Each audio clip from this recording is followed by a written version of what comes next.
Bom dia. Antes de mais nada, queria agradecer muitíssimo o convite do INOMEP, do projeto. Sempre que eu venho aqui para a UFBA eu aprendo muito, eu tenho uma admiração muito grande pelo que vocês estão fazendo aqui em termos de pesquisa, em termos de ensino e extensão também. Então tem sido dias muito intensos, mas muito ricos também em aprendizado para mim. Eu agradeço muito o convite para estar aqui, participar como avaliador, poder dar essa palestra também para vocês. E, bom, vou falar um pouco de modelos, que é um dos eixos aqui do projeto INOMEP. E apesar do título um pouco técnico demais, na verdade meu ponto é bastante simples. É refletir um pouco sobre o papel e a utilidade que modelos podem ter para ecólogos. Eu sou ecólogo, na verdade a minha formação é toda de ecólogo empírico. E de um tempo para cá eu tenho me interessado bastante no uso da modelagem como ferramenta para construir teoria em ecologia e também como ferramenta de ensino-aprendizagem. Então, eu vou abordar um aspecto que eu considero muito importante da modelagem, que talvez não seja tão conhecido assim, que é a exploração de espaços de parâmetros, mas também vou aproveitar para, através de alguns exemplos simples, fazer algumas reflexões sobre como modelos podem ser úteis para a gente. Esse é um trabalho em coautoria com meu aluno, meu orientado de mestrado, André Chalon, e eu sou, então, do Instituto de Biociências da USP, do Departamento de Ecologia. Então, acho que a primeira coisa que a gente precisa fazer é perguntar o que é um modelo, né? Não vou querer aventurar muito em epistemologia e filosofia da ciência, não são minhas áreas, mas todo mundo que faz pesquisa, em algum momento, tem que refletir sobre a sua prática. A epistemologia vem ao nosso socorro. De novo, eu acho que vocês estão fazendo um trabalho fantástico aqui, entre outras coisas, por estabelecer uma colaboração com pesquisadores da arte e filosofia da ciência, que pode trazer para a gente um monte de ferramentas interessantes para tornar a nossa pesquisa melhor. Então, a uma certa altura, eu comecei a pensar um pouco o que são modelos, qual é o papel deles na nossa pesquisa, qual é o papel de modelos na produção de teoria. E eu gosto muito desse autor, nesse livro, o autor é Peter Taylor. Nesse livro, ele, entre outras coisas, ele faz uma análise dos modelos de uma perspectiva bastante construtivista. E, a uma certa altura, ele chama a atenção desse aspecto dos modelos, não é uma definição, ele chama a atenção de um dos aspectos mais importantes dos modelos, que eles são coisas que nos ajudam a entender outras coisas. Ou seja, os modelos têm um componente heurístico muito forte. E o que eu estou querendo dizer com isso é que quando a gente brinca com o modelo, quando a gente mexe com ele, eu vou tentar deixar mais claro que eu intento mexer com o modelo aqui, a gente está aprendendo coisas.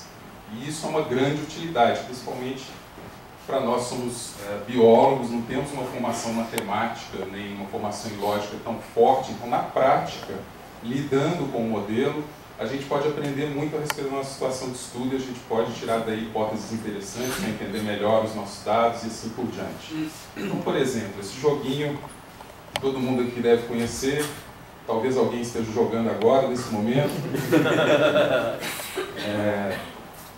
Talvez nem todo mundo saiba que por trás dele existe um conjunto de rotinas computacionais para simular o comportamento de corpos físicos sólidos no espaço. Então é um joguinho que está muito bem alicerçado numa biblioteca computacional que simula, de acordo com as leis da física, o comportamento de corpos sólidos no espaço. E quando a gente brinca com esse joguinho, mesmo você sem saber, agora quem não sabia está sabendo e pode usar essa desculpa para dizer, não, eu estou estudando física, joguinho qualquer. À medida que vocês vão brincando e experimentando diferentes passarinhos, diferentes forças, inclinações, etc., vocês estão aprendendo alguma coisa a respeito do comportamento de projéteis, pelo menos segundo as leis da física que foram usadas para programar esse joguinho aí, para construir essa biblioteca. A biblioteca chama Box 2D, Box 2D. Ela é bem menos interessante que o joguinho, mas ela está disponível livre, inclusive quem programou isso aí não ganhou um centavo dos milhões que já foram faturados pelo Angry Birds. Mas então a ideia de brincar com o modelo, de mexer com o modelo é por aí. Os modelos podem ser muito úteis na medida que a gente experimenta, brinca com ele de diferentes maneiras e observa cuidadosamente a resposta que esse modelo nos dá. Então, a analogia que eu gostaria que ficasse da palestra é essa, né? São como brinquedos mesmo, aparelhinhos que a gente pode mexer, brincar e observar como eles nos respondem e com isso aprender muita coisa. Vou para um exemplo mais formal agora, um modelo também muito simples que a gente usa em ecologia, né? Talvez vocês não conheçam essa maneira de escrever, mas essa equação aqui é a equação para crescimento logístico em tempo discreto. Talvez vocês não conheçam essa maneira muito simples de escrever, mas acaba resultando nisso que está ali embaixo. Se vocês pegarem, vocês podem construir uma planilha eletrônica em que vocês podem aplicar essa equação, reiterar ela, então começando o tempo 1 com um indivíduo, está aqui à esquerda, né?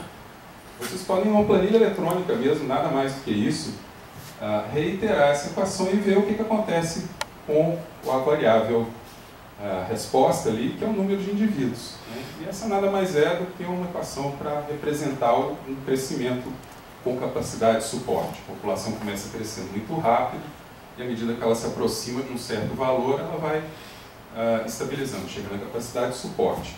Certo? Vocês podem fazer isso, eu recomendo que façam se ainda não quiserem. Ok, esse é um modelo muito simples, ele tem dois parâmetros. O que são parâmetros? São justamente os botõezinhos, as alavancas do nosso brinquedo, que a gente mexe e vê o que acontece. Então a gente vai fazer uma analogia aqui de que parâmetros são como botões que a gente faz, aumenta, diminui, e vendo o que isso resulta. No caso, tem um parâmetro aqui que faz esse modelo ter comportamentos muito diferentes, né?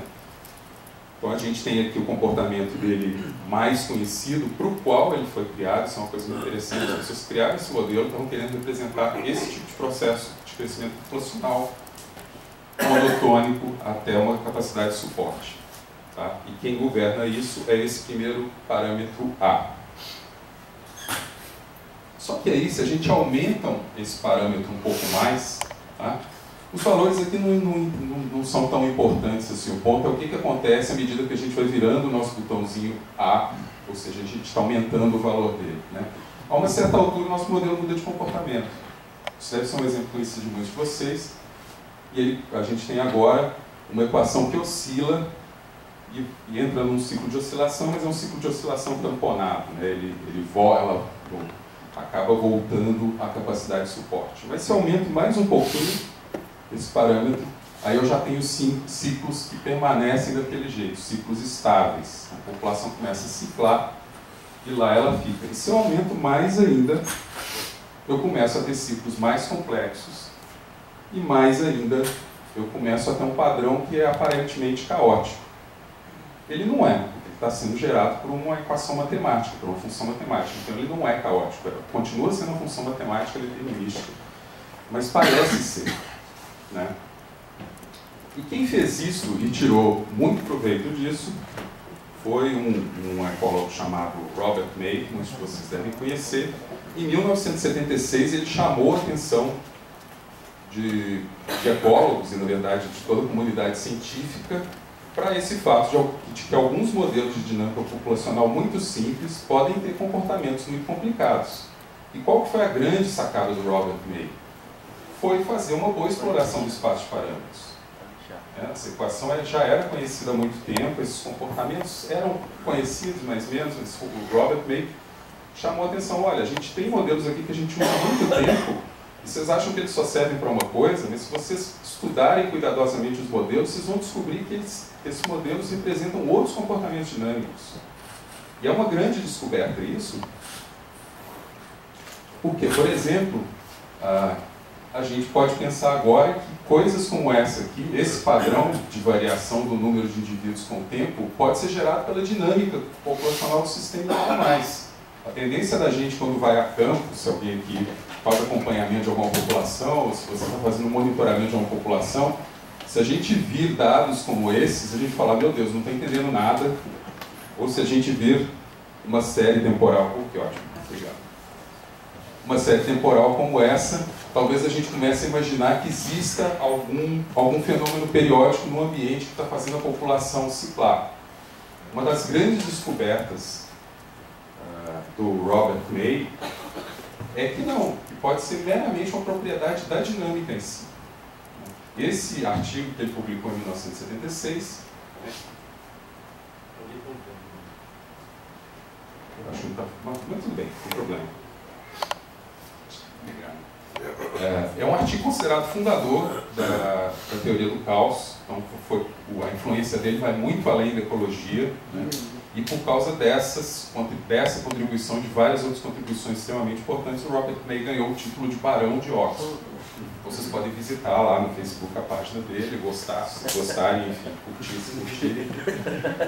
Mas eu estou usando esse exemplo para chamar a atenção como é que uma exploração de espaços de parâmetros muito simples, de um modelo extremamente simples, resultou em grandes descobertas. Imaginem os modelos que vocês têm, que têm muito mais parâmetros, e são modelos que a gente conhece muito menos.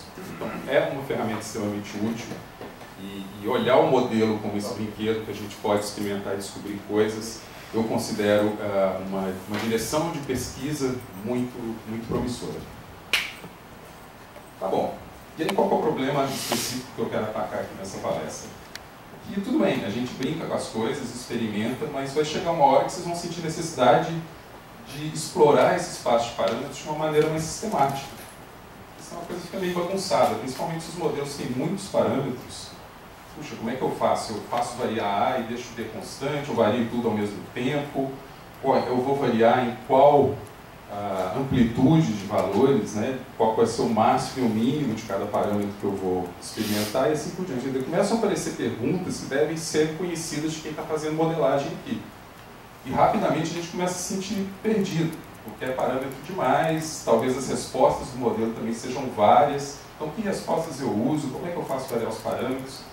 E aí surge a motivação da exploração do espaço de parâmetros. A gente está procurando uma maneira de investigar sistematicamente as consequências de fazer variar os parâmetros de modelo. Então essa é a motivação, assim como tornar-se barão de Oxford, talvez, né? Uma boa motivação. E aí, dentro dessa teoria de exploração do espaço de parâmetros, que em inglês vocês vão encontrar a sigla PSE, que é a sigla em inglês para exploração do espaço de parâmetros, tem duas questões centrais, que é a análise de incerteza e a análise de sensibilidade. A pergunta da análise de incerteza é: qual é a chance do meu modelo resultar? Qual é a chance de eu obter um dado resultado com o meu modelo? Sempre acontece do mesmo jeito, ou a saída do meu modelo varia muito? Isso é uma análise de incerteza. O quão certo eu posso estar do comportamento do meu modelo?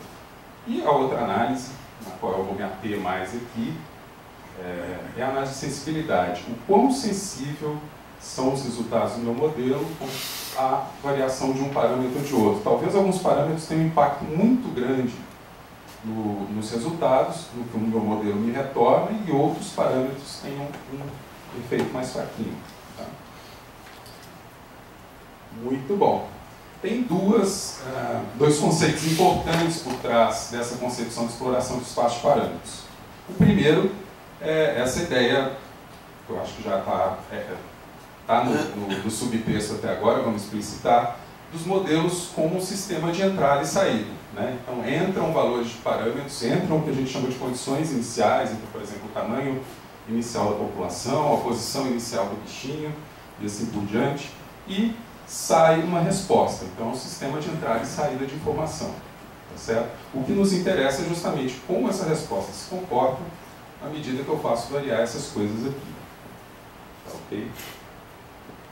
E o outro conceito central nessa história toda é o próprio espaço de parâmetros. Né? O que é isso? Isso é uma abstração para representar um espaço multidimensional dos valores dos meus parâmetros. Então, como a gente tem uma certa dificuldade de pensar em coisas multidimensionais, aqui eu estou colocando um exemplo tridimensional. Na verdade, eu tenho aqui, vamos imaginar que eu tenho aqui um plano, tá, nessa figura, que eu tenho o parâmetro x, o parâmetro y, e eu estou representando aqui em Z a resposta que o meu modelo me dá para cada combinação de x e de y. É uma rampa. Né? Isso aqui é a superfície de resposta de um modelo. Com 3 dimensões, sendo uma dimensão a resposta que o modelo dá, a gente ainda consegue imaginar. Eu imagino que facilmente os nossos modelos podem ter muito mais do que 2 parâmetros só. Então a gente tem um hipervolume, né, uma hipersuperfície de resposta do nosso modelo. As coisas podem ficar bastante complicadas. Mas a ideia básica do espaço de parâmetros é isso. Aqui eu tenho um plano e qualquer ponto desse plano é uma combinação de parâmetros. Uma vez que eu defini o mínimo e o máximo, de cada um dos meus parâmetros, eu defino esse plano finito. E qualquer ponto dentro desse plano é uma combinação de parâmetros que eu posso potencialmente experimentar no meu modelo e me perguntar o que está acontecendo. Aqui a gente tem uma resposta bastante simples, né? Uma rampinha retinha, bem comportada. A gente vai ver que nem sempre é assim. Legal. Que tipo de estratégia eu posso imaginar para entender a resposta do meu modelo? Eu tenho infinitos pontos aqui. Eu não posso jogar infinitos pontos no meu modelo, principalmente se é um modelo computacional, que demora muito para rodar. Eu tenho que ter alguma estratégia para escolher um conjunto, uma amostra de valores, de combinações dos parâmetros, para fazer esse estudo e tentar inferir qual que é a superfície de resposta que eu tenho. Bom, uma maneira simples, bastante intuitiva de fazer isso é explorar um parâmetro por vez, mantendo os outros constantes. Eu acho que eu costumo chamar isso da abordagem do experimento virtual, que é bastante análogo à lógica dos experimentos reais, né, em que você fixa todas as condições e faz variar uma condição de interesse para ver como o teu sistema reage àquilo. E controlando isso, fica mais fácil de entender os efeitos de cada uma das condições ou das suas variáveis isoladas das outras, né? Então, você escolhe um certo valor do parâmetro x e faz variar o y, e depois você faz o mesmo no outro caso. E quando você tem uma superfície de resposta como essa aqui, que é uma rampa regular, que tem sempre a mesma inclinação, independente, ela tem sempre, nesse sentido aqui, ela tem sempre a mesma inclinação, e nesse sentido aqui também, uma rampa perfeitamente reta. Essa maneira de explorar o espaço de parâmetros é suficiente para revelar a superfície de resposta subjacente. Só que nem sempre é assim, né? Você pode ter superfície de resposta geradas pela interação entre os seus parâmetros. Então, dependendo do valor de um parâmetro, o efeito do outro parâmetro muda. Isso se reflete em superfície de resposta torcidas, quer dizer, de formas variadas. Não é mais uma rampa retinha muito previsível. E aí você não vai mais conseguir enxergar completamente a superfície de resposta se você escolher apenas, se você adotar a abordagem de fazer variar um parâmetro por vez fixando os outros, porque isso equivale a fazer um corte, tentar fazer um perfil de uma superfície complexa passando só por um ponto. Como se eu tentasse escrever o relevo de Salvador, definindo uma linha reta que atravessa o campus aqui e medindo a altura, a altitude em cada ponto, em pontos regulares. Eu não vou estar descrevendo o relevo inteiro de Salvador, que é muito mais complexo que isso. Eu vou ter um perfil dessa região, mas eu posso estar perdendo muito na minha descrição do relevo da coisa toda. Então, bom, aí vocês vão dizer, tudo bem, a gente então distribui o nosso espaço de parâmetros, a gente distribui pontos de uma maneira regular e preenche, explora o espaço de parâmetros todo. É ótimo, quando dá para fazer isso, é isso mesmo que a gente tem que fazer. Isso aqui é o equivalente a uma amostragem sistemática do meu espaço de parâmetros. Eu defino intervalos em todos os meus eixos dos meus parâmetros, e a cada combinação, a cada interseção desses intervalos, eu pego aquela combinação de parâmetros e aplico ao meu modelo e vejo qual é a resposta. Ótimo, perfeito, só tem um problema. Muitas vezes não dá para fazer isso, porque isso resulta numa quantidade muito grande de combinações de parâmetro a investigar. De novo, vou lembrar vocês mais uma vez, eu estou mostrando aqui exemplos bidimensionais, mas os nossos modelos têm muito mais do que 2 parâmetros. Então imagine como o número de combinações cresce à medida que a gente acrescenta parâmetros. Ele cresce geometricamente. Certo? Então, ok. Quando a gente tem esse problema, quando a gente não tem, quando o seu modelo roda rápido, é simples fazer isso, pronto. A palestra acabaria aqui. Né? Mas com frequência a gente tem esse problema, de não pode fazer essa exploração completa, tão sistemática do espaço de parâmetros. E aí, a solução é pensar numa estratégia de amostragem do espaço de parâmetros. Exatamente como se a gente estivesse amostrando uma quantidade qualquer no campo. E aí vem ao nosso socorro toda a teoria de amostragem. Então é exatamente a mesma teoria que a gente usa para fazer amostras no campo, para estimar alguma coisa no campo através de amostragem, é a teoria que a gente usa para mostrar o espaço de parâmetros. Isso é muito legal, dessa abordagem de exploração de espaço de parâmetros, que a gente está aproveitando um instrumental que já é familiar para a maioria dos ecólogos, que são as questões de delineamento amostral, né, a teoria de amostragem. E aí, a amostra mais simples com validade estatística que a gente pode fazer é a amostra aleatória, né? Está de acordo. Então eu posso sortear, eu defino quantas combinações de parâmetros eu sou capaz de usar, eu tenho tempo, né, para fazer. Definido esse número de combinações, eu sorteio números ao acaso em cada um dos eixos do modelo, eu estaria mostrando de maneira aleatória o meu espaço de parâmetros. E aí a teoria estatística garante que essa amostra é representativa no universo de onde ela veio. Por que a gente faz a amostra aleatória? Porque tem teoria que garante que quando a gente faz uma amostra verdadeiramente aleatória, ela vai ser estatisticamente representativa, que é o que eu quero. Eu quero representar a minha superfície de respostas, mas eu vou ter que representá-la, inferir como ela é a partir de uma amostra. Tudo bem? Beleza. O problema da amostra aleatória é que ela pode deixar buracos não amostrados muito grandes. Isso é natural.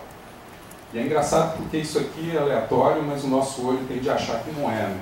A gente é tão fascinado com o padrão que a gente sempre tende a olhar para o padrão aleatório de distribuição de pontos e ficar encontrando clusters, né? Se você pede para uma pessoa, dá uma folha de papel para alguém e pede, coloque pontos aleatoriamente nessa folha de papel, normalmente as pessoas vão colocar pontos de maneira mais regular do que o próprio processo aleatório, né? Assim como o shuffle, a função shuffle de muitos aparelhos de som, né, para embaralhar aleatoriamente as suas músicas, não é totalmente aleatório, porque as pessoas ficam irritadas com a frequência com que você ouve a mesma música 2 vezes. A gente quer as coisas mais aleatórias do que elas são, parece mais regulares do que as aleatórias, pelo menos. Enfim, isso pode acontecer com a amostragem aleatória, isso vai melhorando à medida que a gente aumenta o número de pontos. Mas se a gente for de novo nos manuais de teoria de amostragem, a gente vai achar outras formas de tomar uma amostra que também tem validade estatística e que nos ajudam a resolver esse problema. Então uma coisa que eu sempre pulei nos livros de teoria de amostragem, até orientar o André Chalon, foi o tal do cubo latino, do quadrado latino. Alguém já viu isso no manual de estatística? Antes tinha nos manuais de estatística para ecólogos, agora raramente a gente encontra, uma coisa mais de agrônomo, experimento agronômico. Mas eu lembro que nas minhas aulas de estatística a gente tinha que aprender todos os procedimentos de amostragem, da teoria por trás de cada um, e era uma tortura aprender o diabo do quadrado latino. Aí, para pagar a minha língua, agora eu não estou mais trabalhando com quadrado latino, eu estou trabalhando com hipercubo latino. É simplesmente uma generalização em várias dimensões da ideia do quadrado latino, que é qual? Ao invés de você sortear os pontos, você divide cada um dos seus parâmetros em intervalos e sorteia um ponto dentro de cada um desses intervalos. Sorteia um valor dentro de cada um desses intervalos. Com a regra de que cada linha e cada coluna dessa matriz que você definiu ao estabelecer os intervalinhos vai aparecer uma única vez na tua amostra. Então, se vocês olharem aqui com atenção, cada linha e cada coluna está presente, tem uma amostra, né, tem uma combinação de parâmetros em única linha e uma única coluna. Essa é a ideia, aqui no caso do quadrado latino, mas a gente pode generalizar isso para quantas dimensões a gente quiser. E isso aqui nos dá, é uma técnica para varrer melhor, de uma maneira mais regular, o espaço de parâmetros. Que no caso de amostragem no campo, nem sempre vale o trabalho. Mas aqui o trabalho de fazer isso no computador, mostrar dessa maneira é pequeno e a melhoria na qualidade da exploração de parâmetros é bastante grande. Então, usar o hipercubo latino é o que eu vou fazer aqui nos meus exemplos. Então, só recapitulando, o procedimento do hipercubo latino é bastante simples, você divide cada um. Bom, primeiro você tem que definir o intervalo de valores que você pretende explorar para cada um dos parâmetros, depois você divide esse intervalo em pequenos intervalinhos, e aí você sorteia combinações, você combina valores sorteados, de modo que cada intervalo esteja representado apenas uma vez. Então, esse vitral que está lá, se não me engano, no Trinity College, cada uma dessas cores segue um quadrado latino. Beleza. Então agora eu vou entrar vou mostrar como fazer isso com um exemplo de um modelo bastante simples. Eu escolhi um modelo simples, mas similar aos modelos que o projeto aqui tem trabalhado e que, na verdade, é a classe de modelo com a qual eu também estou começando a trabalhar. Só um instante.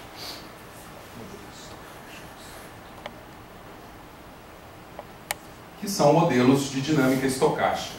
O que são esses modelos de dinâmica estocástica? São modelos nos quais você tem alguns eventos que podem acontecer, só que não é determinístico. Cada um dos eventos tem uma certa probabilidade de acontecer.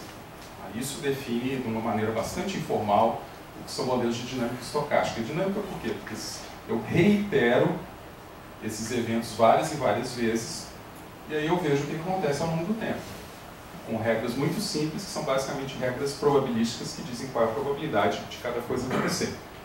Então, um modelo estocástico muito simples é o chamado modelo de caminhada aleatória em uma dimensão. A gente pode imaginar da seguinte maneira: tem um bêbado e ele vai andando para frente, mas isso não interessa, isso é só uma marcação de tempo, tá? Então ele dá um certo número de passos para frente por unidade de tempo, e a cada passo que ele dá para frente, ele tem uma probabilidade de cambalear para a direita ou cambalear para a esquerda. Tá? E vamos imaginar que à direita do bêbado a gente tem um abismo. Eu poderia até dramatizar aqui. Ontem eu estava em condições perfeitas. Hoje eu estou um pouco melhor. Mas tudo bem, vocês conseguem imaginar. A direita tem um abismo e a esquerda tem uma planície infinita. Tá bom? Coisa de matemática, nessas coisas infinitas. Tá? Bem grande. Um dos resultados surpreendentes, você coloca isso e atribui qualquer probabilidade de cambalear para a direita ou para a esquerda, uma das propriedades surpreendentes desse tipo de modelo estocástico é que, dado o tempo suficiente, o coitado do bêbado vai cair no abismo. Isso é fantástico, é uma coisa surpreendente, porque se vocês pensarem bem, mesmo que vocês coloquem 50% de chance de cambalear para a direita e 50% de chance de cambalear para a esquerda, que significa que, na média, ele está andando em linha reta. Certo? Mas um bêbado que anda na média em linha reta vai cair no abismo. Lembrem-se disso quando forem beber. Ou quando forem de... enfim. Certo? Agora, o nosso bêbado não é mais um bêbado, e é uma população que pode sofrer só dois eventos, ter um nascimento ou ter uma morte. Certo? Então essa população é um bêbado que também cambaleia na direção da extinção ou na direção de aumentar o tamanho populacional à medida que o tempo passa. E uma consequência super importante desse modelo muito simples de dinâmica aleatória é que qualquer população tem uma probabilidade de se extinguir a qualquer momento. A probabilidade de uma população se extinguir, por maior que ela seja, nunca é zero. Ela pode ser extremamente pequena e na escala de tempo na qual a gente está interessado, ela pode ser desprezível, mas zero ela nunca é. É outra coisa surpreendente que esses modelos nos contam. Então eu vou trabalhar com uma variante desses modelos de caminhada aleatória. Modelos simples de dinâmica estocástica, como esse mesmo de caminhada aleatória em uma dimensão, na verdade eles podem ser expressos como modelos matemáticos, existem soluções analíticas para isso, mas a gente pode também construir programas de computador que executam, que emulam esse tipo de dinâmica, e aí a gente consegue no computador criar modelos que são tão complicados que nem os matemáticos ainda conseguiram achar soluções analíticas para eles. Então a gente está saindo do mundo dos modelos matemáticos e indo para o mundo dos modelos computacionais, que eu acredito que seja um mundo mais confortável para o biólogo. A gente tem uma dislexia matemática, a gente procura biologia porque não gosta de matemática em geral, e aí no computador a gente se sente um pouco mais à vontade, é muito mais concreto, eu posso falar, o bichinho vai morrer com essa probabilidade, o bichinho vai andar tantos metros, a gente fica mais à vontade, parece um mundo mais próximo do nosso. E além disso, a outra vantagem, no meu entender, de modelos computacionais é que a gente consegue fazer coisas muito mais complicadas para as quais ainda não há solução analítica. Então, hoje em dia, num computador muito simples, a gente consegue construir modelos de dinâmicas estocásticas bastante complexos, bastante refinados, como alguns de vocês estão fazendo no projeto. Então, são modelos baseados no indivíduo, e o nosso modelinho aqui é bastante simples. Eu tenho vários indivíduos numa certa área, o tempo vai passando, e à medida que o tempo passa, podem ocorrer três eventos. Tá? Ou ele anda, ou ele morre, ou ele tem um filhotinho. Ao andar, ele pode andar totalmente ao acaso, ou ele pode andar de uma maneira direcional. Como é que a gente implementa isso? A gente cria um raio na frente do indivíduo, que a gente chama de um ângulo, um raio de visada, um arco de visada, é um ângulo, é um raio definido por um ângulo, e aí se sorteia uma direção dentro desse raio. Então, se eu quero fazer o meu bichinho andar de uma maneira quase reta, eu coloco um raio muito pequenininho, certo? De modo que ele sempre vai andar uma pequena variação em relação à direção